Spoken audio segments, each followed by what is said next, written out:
Do you believe the immigration system improved under the Biden administration? Under some ways, yes, and some ways, no. So it's a very large, complex system, as you know. It's second in complexity only to the income tax. So your colleague David Beer was here about 6 months ago, and he said, yes, the immigration system improved under the Biden administration. What's the change here of Cato's position?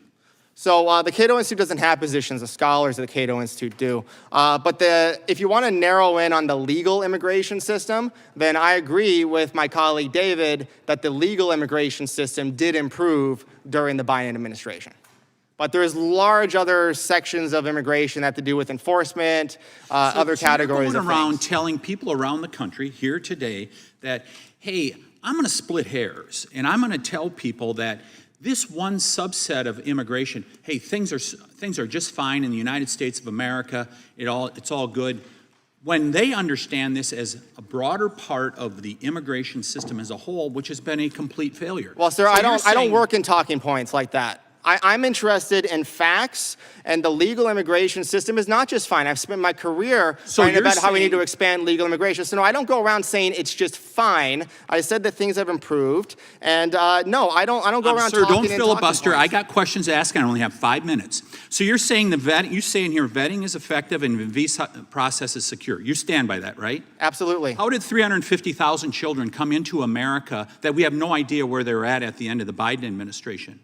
How are there 600,000 criminal aliens in this country that committed oftentimes violent crimes, everything from attempted murder to carjacking? The vast majority of those did not go through the legal immigration system. That is entirely the point that we are trying to make here today, is that they did not go through the legal immigration. If they did, then most of those people would have been weeded out. This administration, which you said did a good or job in some ways, the previous administration, they just let people come in without being able to get a visa. So, does your data that you purport to put out there that proves this, does it include the death of Stephen Nashwam, a truck driver in Rusk County, Wisconsin, up where I live, who left behind 3 daughters? Does that include him in the data? He's dead as a result of an illegal alien running him off the road? The evidence that we have is Does it include the 2 children in Abbotsford, Wisconsin? It includes all people who are convicted of crimes in this country, sir, and all people who are arrested and all people who are incarcerated for crimes in the United States during multiple years, including the great state of Texas, which has wonderful data. The best crime data out there confirms my research. Every death and every murder is a tragedy, and those individual criminals should be punished to the fullest extent of the law. But that is not a reason to punish other people who are not criminals for that. Are they in the data? Of course. Are the 100,000 children that died of or young people, #1 killer of young people in America, ages what, 21 to 45, fentanyl? Do you include the fentanyl deaths? You mean the people who voluntarily took fentanyl and overdosed under that tragic situations? No, those are not homicides, sir. Or do you mean the communist Chinese who sent the precursors over here and then the cartels?